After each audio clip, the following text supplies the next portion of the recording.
Hey everyone, Harrison here from Up360. I just got in the mail earlier today the Oculus Quest 2 headset, and I figured I'd take a minute to do a quick unboxing video, show you guys what's inside the packaging here, and in subsequent videos from this I will be doing a kind of first thoughts after using the headset for a couple of weeks or a couple of days, and then we're going to send it over to our development team and they're going to do a review of it from a developer's perspective. Now, just some background on us. We run a company called Up360. We develop content for both PC-based VR and standalone VR headsets like the Quest. We've used virtually every single type of headset on the market, from the Vive, the Valve, the Focus, all of the major ones, Windows Mixed Reality, you name it. And I'm going to kind of be comparing this to some of the others that I've seen, some of the others that I've opened, and give you guys my first thoughts. So the first thing you'll notice with the packaging of this headset is they've kind of changed the, they've changed the size of the box. So it's a much longer box than before. They've also gone away from the black branding to the white and black branding. And they've made it very clear to everyone that this is a Facebook Technologies product. A lot of people may have heard that with this device and other Oculus devices, you're going to need to use Facebook to log in.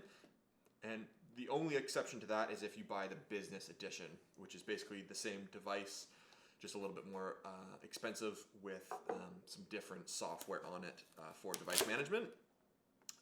Comes in a little clear plastic packaging. Pull that off. And on the back of the box here, you'll also see a couple of the big experiences that they're promoting with it. Star Wars, The Climb, Beat Saber, one of the companies that Facebook also acquired. So it's not a surprise that they're promoting that on there. And then also Facebook's social VR platform, Horizon, if you can see that. So we'll slide this off. It's just a little sleeved packaging like that. Kind of reminds me of like Apple, if Apple wanted to go for more of like a green recycled look. This little case here is a thick solid box, very similar to some of the other stuff that Facebook has done in the past. And when you open it up, that's what you're gonna see. Headset inside. Headset inside, and a little foam piece here to keep, actually a little hard piece here to keep the headset in place. Right out of the gate, this looks very similar to what comes in the box of the original Quest. You've got the little package here, which I presume is going to be your cables, your safety manual, that kind of stuff. You've got your two controllers, which do look and feel quite different from the other controllers. You've got a little adjustable, oh, I don't want to break that, but you've got your headset, and then you've got that little adjustable bezel here. And yeah, that's everything that comes in the box. These 5 items. So we're gonna take that, and why don't we put it over here? And then we'll look at these a little bit closer. So first things first, I always like to look at the controllers because, I mean, those are the things that you're going to be using the most and interacting with the most. These controllers do feel slightly different. Actually, I'm going to grab one of the Quest controllers just so we can do a quick comparison. All right, Quest controller. Okay, so looking at it, comparing it to the original Quest controller, there's a couple of things that are pretty obvious. The ring around it looks slightly bigger, which is interesting. Hard to tell if it is actually bigger. No, maybe it's the same size. Yeah, okay, no, so the ring around it, if it's bigger, it's maybe only a millimeter bigger. The actual part where you interact with your fingers here, you can see is slightly different. This is now a much bigger, much rounder pad compared to the old one, which is a little bit smaller. The side grip button here is a little bigger, and the trigger button is also a little bigger. So ergonomically, like, these controllers fit in your hands almost the exact same way the other ones did, but it does feel like these are maybe 5 or 10% bigger, and then I would say a little bit heavier as well than the original Quest controllers. So that's kind of interesting. I always found the Quest controllers from the original Quest did fit in your hands quite well. These also, right out of the gate, feel quite nice. I've got bigger hands, so I would say if I was comparing it to the other ones, these ones actually do feel a little bit better for me just because I have big hands. So those are your controllers. One thing's different about this, the batteries come in the controller. You've got a little pull tab on the back to just basically pull that and you're good to go. And the other thing they changed about this is the light is now on the actual ring rather than next to the button. So pull those out, and they also have a left hand and a right hand indicator sticker on either side. In your little box here, you have your reference guide, your Oculus Quest 2 safety manual, a little bit bigger than the last one, assuming it's pretty similar to the last one. And then you've got a white cable and a white USB-C charging cord. So this cord actually, again, looks very similar to Apple. It has a bit of like a grayish bluish tint to it. And I will say, compared to like an Apple charger, like iPad Apple charger, this does feel a little bit cheaper.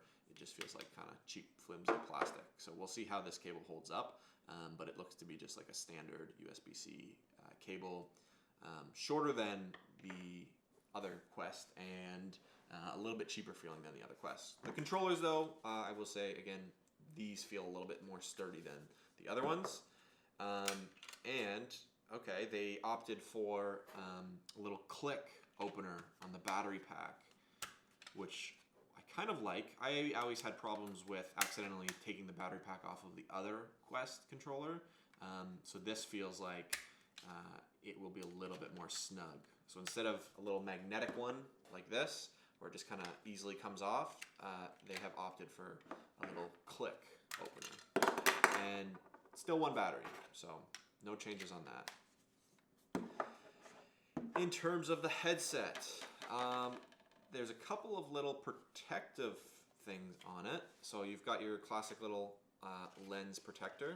I'll just pull that off and rip that apart like that.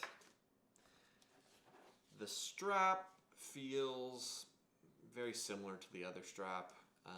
I'm personally not a fan of these. I know they're great for portability. You can just kind of tuck them away like that, but I don't really find that they're comfortable.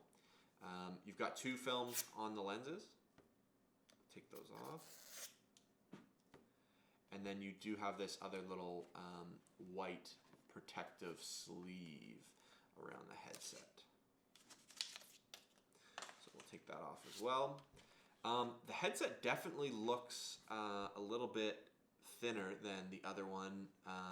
It looks about the same width, but the thickness of it looks like it's slightly smaller.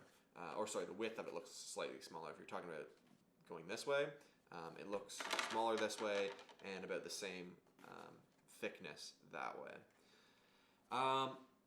The one big difference that I see on this right away is the audio. The audio spots look like they come out of these little hard straps. So there's like a little hard piece of plastic there. And you can kind of see a little tiny slot right there. That looks like that's probably where the audio is going to come out. So it'll probably help to make it sound a little bit better.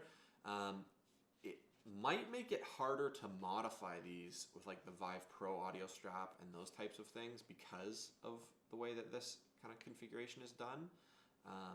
But I do believe Oculus has a couple of third-party things for this. So yeah, cameras on the outside, I see 4 of them, similar to the other. You've got your little charging port there. You've got a little audio jack there. The on and off button, I believe, is in a very similar spot. So we're going to turn that on. If it's charged, yep, we've got some juice. And I'm just going to go ahead and put it on and just kind of go through what we see, and then we'll end it there. In terms of fit and how you adjust this, so there's a couple of little straps on the back with these little hard notches that you just move side to side. I actually kind of like that adjustment feature. It feels nice. It feels a lot nicer actually than the Quest head strap. It is a little bit tight out of the gate for myself. I've got a big head. But yeah, right away, I'm looking at a screen of 2 hands holding the controllers and pointing them, and that's what it wants me to do. And wow, I am right away impressed by the visuals of this. It looks very sharp. For somebody who uses PC-based VR as his main source of VR, this looks incredibly clear. The colors are nice, and again, the responsiveness seems, again, just as good as the Quest, if not better. But the visual quality of this right out of the gate is really sharp, really sharp. So yeah, so I'm gonna play around with this and do another video on, after I use it for a weekend, what my initial thoughts are on actually playing with it. But again, out of the gate, first impressions are good. Surprisingly, I don't mind this strap as much as I thought I would. And just putting it on, seeing the first couple of menu screens, it's impressive. It's very clear. I was just using the Oculus Rift S yesterday. I use the Vive Pro and all those headsets very frequently. And for a mobile headset, the visual experience of that right out of the gate is very sharp. Generally speaking, it's quite comfortable. Only using it for about 30 seconds there. Controllers feel good. They feel like they cheaped out on the charging cable here a little bit, but you get what you pay for. It's a little bit cheaper than the other headset. Like the packaging better. Like that it's not very complicated, not very hard to set up. So yeah, I'm going to dive into actually playing with this for a few days and then do another video after that, letting you know how I feel about this device compared to others after working with it for a bit. Thanks so much. We'll talk to you soon.